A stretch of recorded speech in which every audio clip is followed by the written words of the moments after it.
Amin. Haleluya, puji Tuhan. Berapa orang yang hadir tadi pagi tapi hadir lagi malam hari? Kayaknya rame ya. Coba angkat tangan saudara dulu yang hadir tadi pagi dan hadir lagi malam hari. Kita berikan tepuk tangan untuk mereka. Karena mereka bisa pilih untuk istirahat dan tidur, tapi mereka masih datang beribadah. Itu saya percaya kekuatan dari Tuhan. Berapa orang yang baru pulang kerja dan yang baru pulang kerja saudara ibadah? Kita berikan tepuk tangan buat mereka.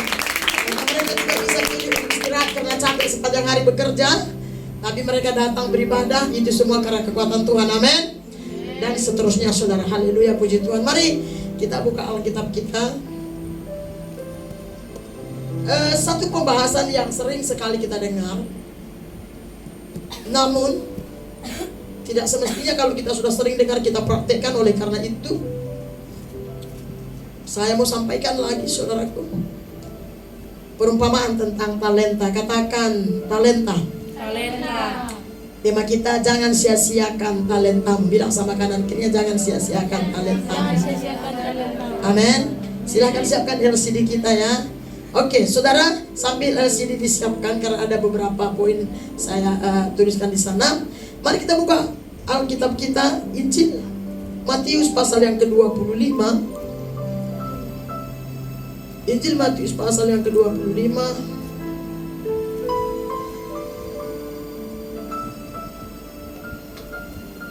Mulai dari ayat 14, judulnya di atas, perumpamaan tentang talenta. Di Injil Matius 25 ini betul-betul Tuhan memberitahu kita, ini perumpamaan tentang kerajaan Allah. Yang sudah dapat katakan amin. Amin. Saya berharap dengan sungguh supaya semua kita menghormati, menghargai firman Tuhan yang adalah berkehidupan kita saudara, sehingga kita siap membacanya dengan hati yang percaya. Sudah dapat semuanya? Oke.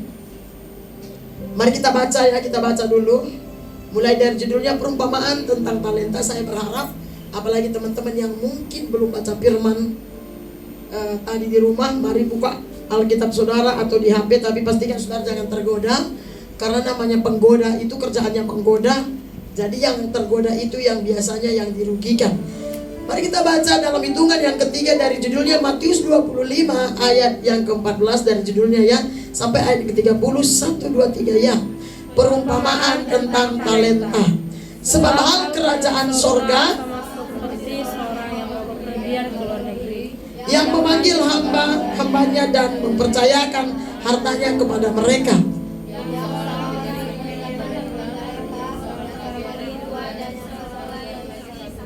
Masing-masing menurut kesanggupannya. Lalu ia berangkat, segera pergi. Yang menerima 5 talenta itu, ia menjalankan uang itu lalu beroleh laba 5 talenta. Hamba yang menerima 2 talenta itu berbuat demikian juga dan berlaba 2 talenta. Tetapi hamba yang menerima 1 talenta itu pergi dan menjual 5 talenta, lalu menyembunyikan uang tuannya. Lama sudah itu, tuan hamba itu lalu mengadakan perhitungan dengan mereka. Hamba yang menerima 5 talenta itu datang dan dia membawa 5 talenta. Katanya, Tuhan, 5 talenta Tuhan percayakan kepadaku. Lihat, aku telah beroleh laba 5 talenta. Maka kata tuannya itu kepadanya, baik sekali perbuatanmu itu, hai hambaku yang baik dan setia. Engkau telah setia dalam perkara kecil, aku akan memberikan kepadamu tanggung jawab dalam perkara yang besar. Masuklah dan turutlah dalam kebahagiaan Tuhanmu. Lalu datanglah hamba yang menerima 2 talenta itu, katanya, Tuhan, 2 talenta Engkau percayakan kepadaku. Lihat, aku telah beroleh laba 2 talenta. Maka kata tuannya itu kepadanya, baik sekali perbuatanmu itu, hai hambaku yang baik dan setia. Engkau telah setia bertanggung jawab yang perkara yang kecil. Memberikan kepadamu tanggung jawab dan turutlah dalam kebahagiaan Tuhanmu. Kini datanglah juga hamba yang menerima 1 talenta itu dan berkata, Tuhan, aku tahu bahwa Tuhan adalah manusia yang kejam, yang menuai tempat di mana Tuhan tidak menabur, dan yang memungut dari tempat di mana Tuhan tidak menanam. Karena itu aku takut dan pergi. Maka jawab tuannya,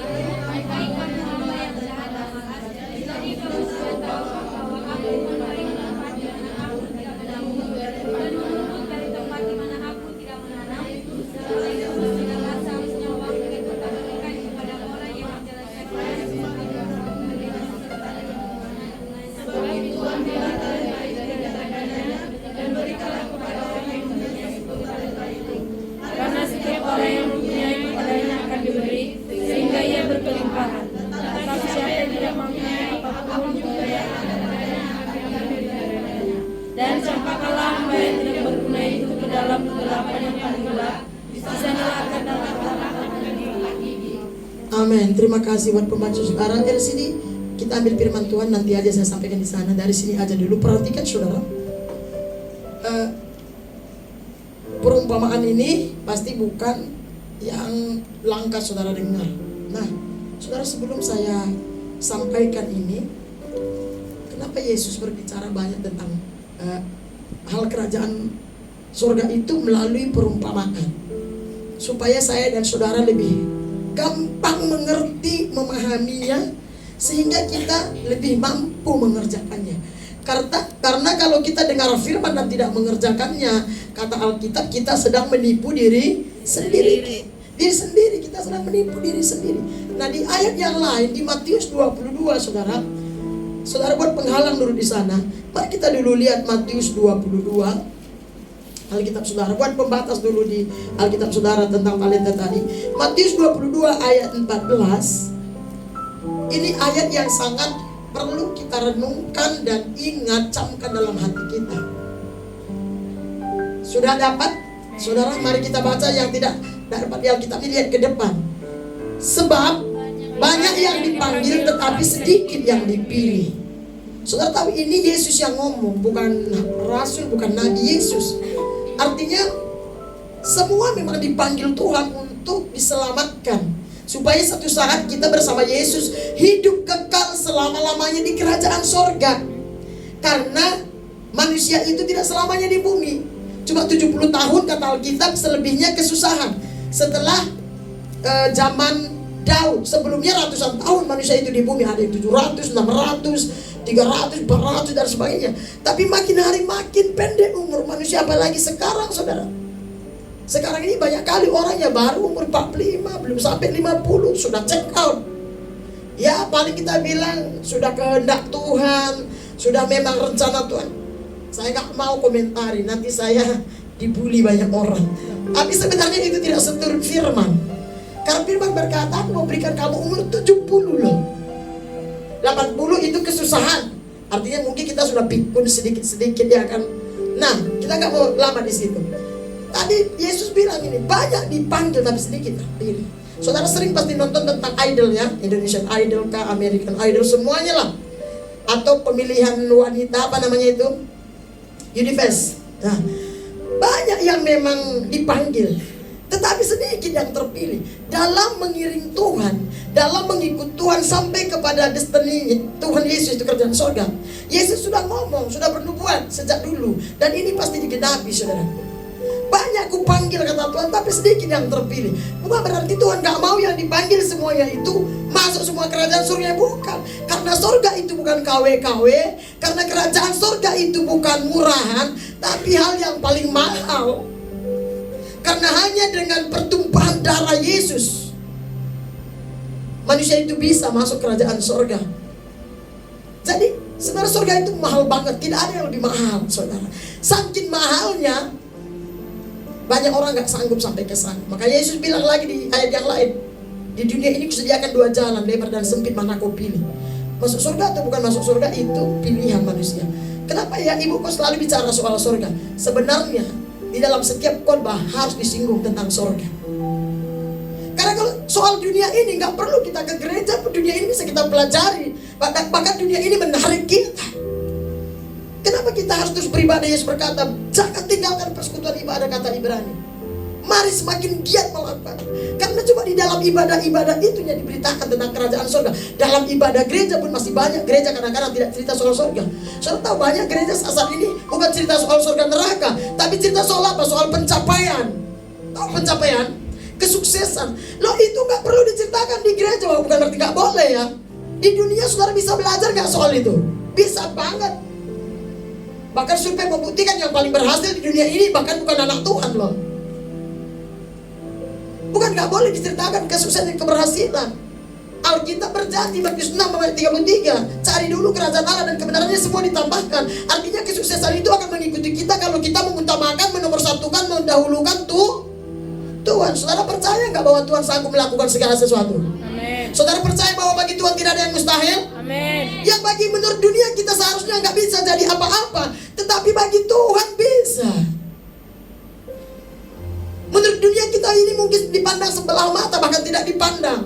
Tetapi jikalau engkau letakkan hidupmu ke dalam tangan Tuhan, apa yang orang rendahkan Tuhan angkat dan Tuhan tinggikan. Amin. Oleh karena itu belajar firman Tuhan itu seharusnya hal yang paling serius, hal yang paling urgent gitu, hal yang paling penting sebenarnya. Dan itu yang harus orang Kristen mengerti. Saya berharap jemaat yang digembalakan di tempat ini pelan tapi pasti saudara terus naik imannya, tidak jalan di tempat apalagi mundur. Amin saudaraku. Karena kalau kita jalan di tempat capek, saudara kalau punya bayi dan tidak tumbuh-tumbuh begitu terus, sudah 1 tahun pun begitu terus, udah 5 tahun pun masih digendong-gendong dan harus disusuin, itu capeknya minta ampun. Demikian juga kita di hadapan Tuhan. Kalau kita bayi rohani sampai kita tutup mata, waduh, banyak dipanggil tapi sedikit dipilih. Artinya apa? Masuk kerajaan surga itu bukan berarti karena perbuatan baik kita, karena keselamatan itu gratis, tetapi harus ada yang kita kerjakan sebagai tanda bahwa kita sudah menerima keselamatan yang gratis itu. Amin. Karena kita berkata, kerjakanlah keselamatanmu dengan takut dan gentar. Itu ada ayatnya. Ada satu lagi ayat yang selalu saya sampaikan di Amsal 2 kali ditulis di situ. Tadi saya sudah catat di sana sih. Ada banyak orang yang menganggap jalannya lurus, jalan hidupnya maksudnya, tetapi dia tidak tahu ujungnya maut. Ini yang paling banyak akan terjadi nanti. Orang akan banyak tertipu dengan hal ini, saudara. Saudara boleh carikan dulu ayatnya di situ, Mas. 16. Coba buka dulu Amsal 16:25. Ada 2 ayat dia. Amsal 12. 14-12. Oke, Amsal 16 ayat 25 dulu. Perhatikan. Ayat ini sampai terngiang-ngiang itu di telinga saya, saudara. Ya, coba mari kita baca ini. Ini Amsal 16 ayat 25, 1, 2, 3. Ada jalan yang disangka lurus, tetapi ujungnya maut. Yang satu lagi 14 ayat 12 ya. 12 ayat 14 ayat 24. 14 ayat 12. Coba buka lagi. Sama nih. 1, 2, 3. Ada jalan yang disangka orang lurus, tetapi ujungnya maut. Ini ditambah orangnya. Siapa itu orang? Siapa saja selama dia Artinya ini apa?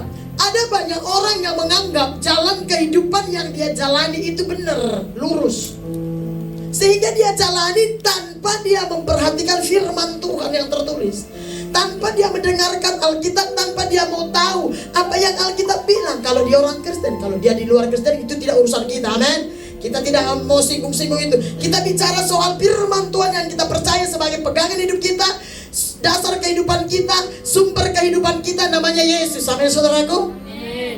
Seberapa banyak saudara betul-betul percaya bahwa firman Tuhan di Alkitab itu adalah benar, sumber hidup kita. Amin. Oke, turunkan tangan saudara. Oleh karena itu sebenarnya saya tekankan ini, kalimat-kalimat seperti ini sering saya tekankan di setiap khotbah. Tidak ada sebenarnya di dunia ini, di bumi ini, yang lebih penting dalam kehidupan manusia yang melebihi Tuhan. Walaupun ada banyak orang menganggap bahwa harta benda, anak, suami, istri, keluarga itu yang terpenting. Bukan. Kalau kita berpikir seperti itu, maka kita keliru. Paulus pernah bilang begini. Apa dia bilangnya? Kalau kau bermegah, bermegahlah karena kau tahu namamu, Yesus bilang, tertulis di dalam kerajaan surga. Nah, ada jalan yang disangka lurus. Artinya begini, ada banyak orang yang menganggap jalan kehidupannya itu lurus atau benar, sehingga dia menjalani kehidupannya seperti itu. Nah, perhatikan seperti itu bagaimana, saya nggak tahu, tergantung orangnya, ya kan. Seperti itu maksud begini, boleh-boleh saja kita menganggap jalan kehidupan kita itu benar kalau kita melihat kepada Alkitab. Sudah percaya bahwa firman Tuhan yang tertulis di Alkitab adalah dasar kehidupan orang Kristen? Amin. Makanya ada lagunya, firman-Mu pelita bagi kakiku, terang bagi jalanku. Terus gimana katanya? Waktuku dan hilang, tetaplah Kau bersamaku, dan takkan ku takut asal Kau bersamaku, selamanya. Oh,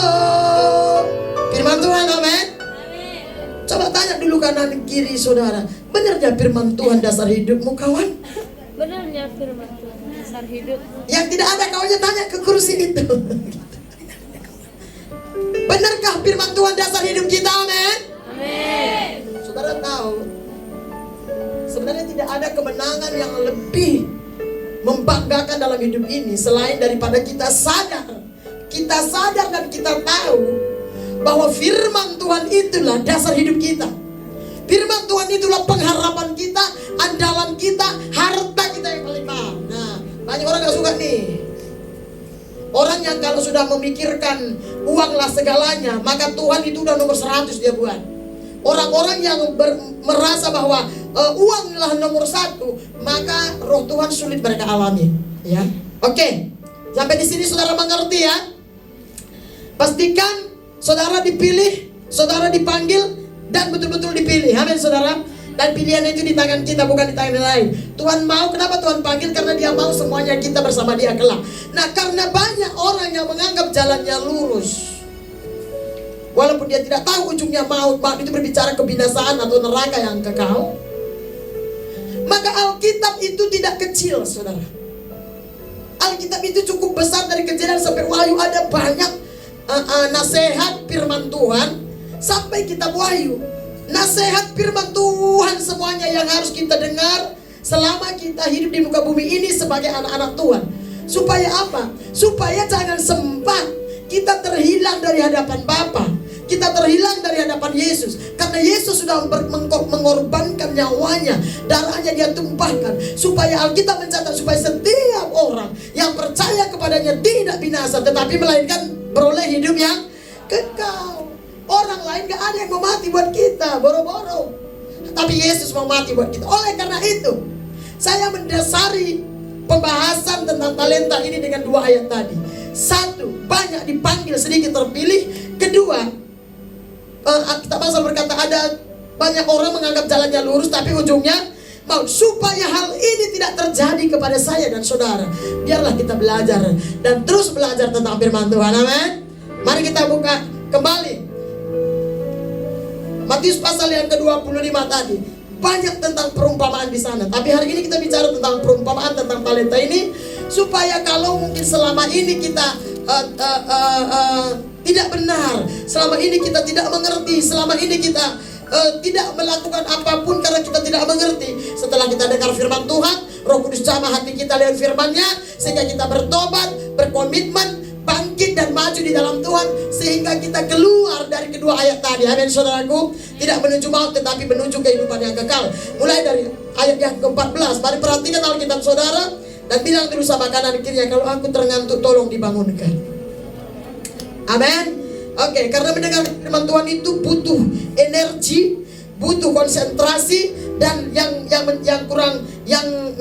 celakanya lagi, tipu muslihat iblis itu gak mau meninggalkan kita. Iblis itu akan mencuri perhatian kita waktu kita dengar firman. Iblis itu akan mencuri benih firman Tuhan. Kata Yesus di Alkitab, waktu kita dengar firman, iblis bisa curi kalau kita tidak dengar sungguh-sungguh. Tapi saya berdoa, saya percaya Roh Kudus tolong saudara. Amin. Haleluya. Ayat 14 dikatakan begini, sebab hal kerajaan sorga sama seperti seorang yang mau berpergian ke luar negeri. Bicara ya, ini hal kerajaan sorga, yang memanggil hamba-hambanya dan mempercayakan hartanya kepada mereka. Ingat itu baik-baik. Perumpamaan talenta ini walaupun bicara sana uang yang dibahas dan bunga di terakhir nanti, ini bukan bicara soal membungakan duit. Karena ada orang Kristen, saya pernah ketemu seorang ibu yang kaya dan kerjaannya membungakan uang.